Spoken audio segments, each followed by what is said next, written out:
Chapter 8. Explorations. Dune had taken to wandering the pipeworks alone. He would go to his assigned tunnel and do his job quickly.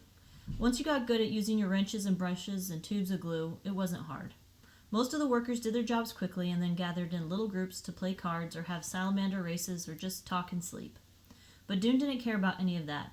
If he was going to be stuck in the pipeworks, he would at least not waste the time he had. Since the long blackout, everything seemed more urgent than ever. Whenever the lights flickered, he was afraid the ancient generator might be shuddering to a permanent halt. So while the others lounged around, he headed out towards the edges of the pipeworks to see what he could see. Pay attention, his father had said, and that's what he did. He followed his map when he could, but in some places the map was unclear. There were even tunnels that didn't show up on the map at all. To keep from getting lost, he dropped a trail of things as he walked.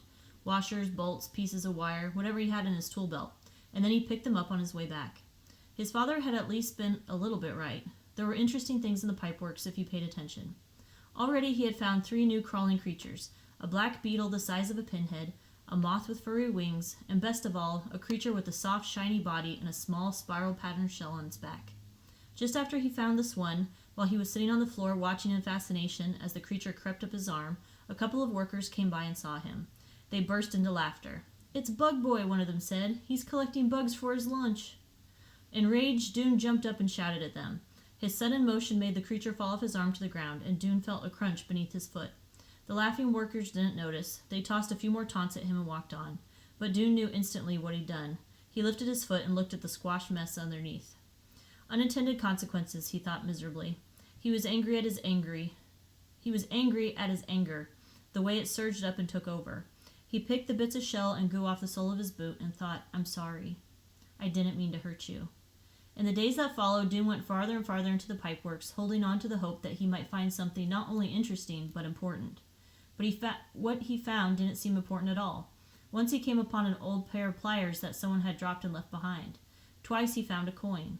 He discovered a supply closet that appeared to have been completely forgotten, but all it held were some boxes of plugs and washers and a rusty box containing shriveled bits of what had once meant someone's lunch. He found another supply closet at the far south end of the pipeworks. At least he assumed that's what it was. It was at the end of the tunnel with a rope strung across it. A sign hanging from the rope said, "Caved in, no entry." Dune entered anyway, ducking under the rope. He found no sign of a cave-in, but there were no lights. He groped his way towards the 20 steps or so, and there the tunnel ended in a securely locked door. He couldn't see it, but he felt it. He retraced his steps, ducked back under the rope again, and walked on. A short distance away, he found a hatch in the ceiling of the tunnel. A square wooden panel that must lead, he thought, up into the storerooms. If he had something to stand on, he could have reached it and tried to open it, but it was about a foot above his upstretched hand. Probably it was locked anyhow. He wondered if the builders had used openings like this once during the construction of the city to get more easily from one place to another. On days when his job was near the main tunnel, he sometimes walked along the river after he'd finished working. He stayed away from the east end where the generator was. He didn't want to think about the generator. Instead, he went the other way, towards the place where the river rushed out of the pipeworks. The path grew less level at this end and less smooth. The river here was bordered with clumps of wrinkled rock that seemed to grow out of the ground like fungus.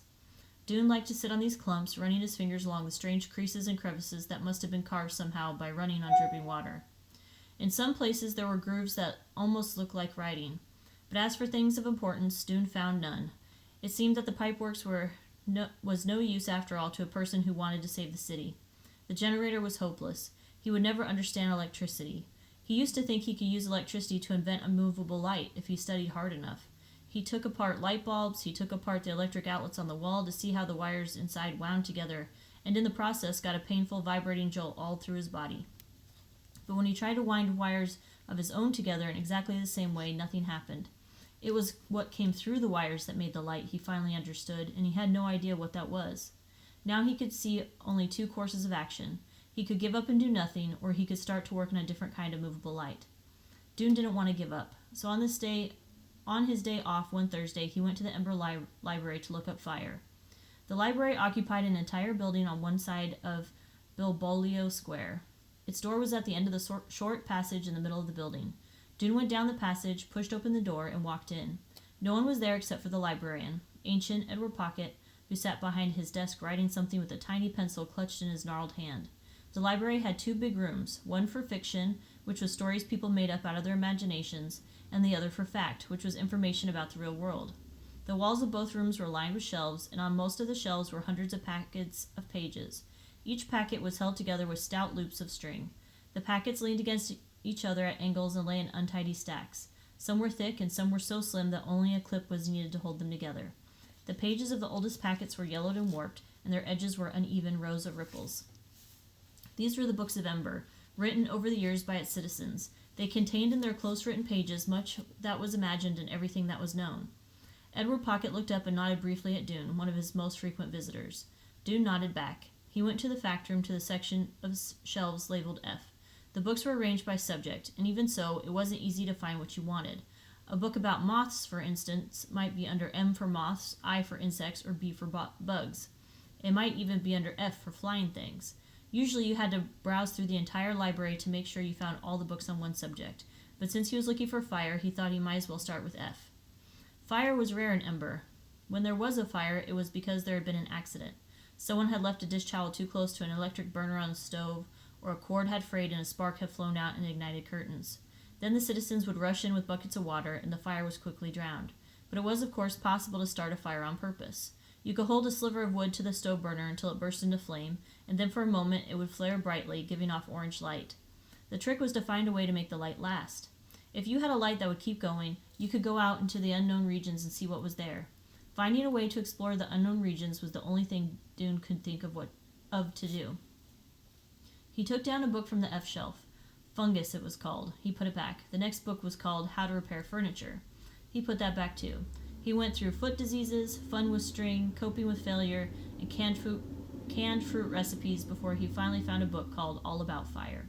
He sat down at one of the library's square tables to read it. But the person who had written the book knew no more about fire than Dune. Mostly the book described the dangers of fire. A long section of it was about a building in Winifred Square that had caught fire 40 years ago, and how all its doors and all its furniture had burned up and smoke had filled the air for days. Another part was about what to do if your oven caught on fire. Dune closed the book and sighed. It was useless. He could write a better book than that. He got up and wandered restlessly around the library. Sometimes you could find useful things just by choosing randomly from the shelves.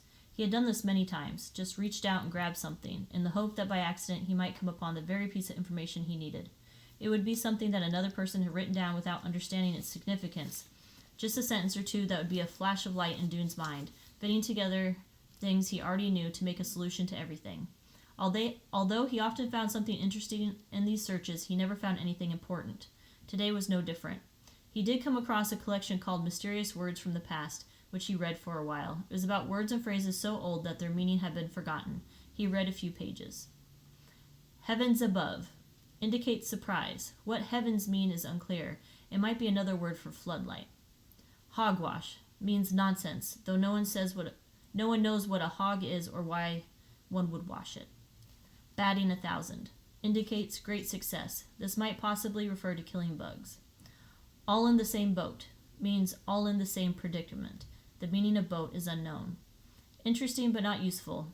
He put the book back on the shelf and was about to leave when the door of the library opened and Lina Mayfleet came in. Remember to subscribe to read or listen to the next chapter.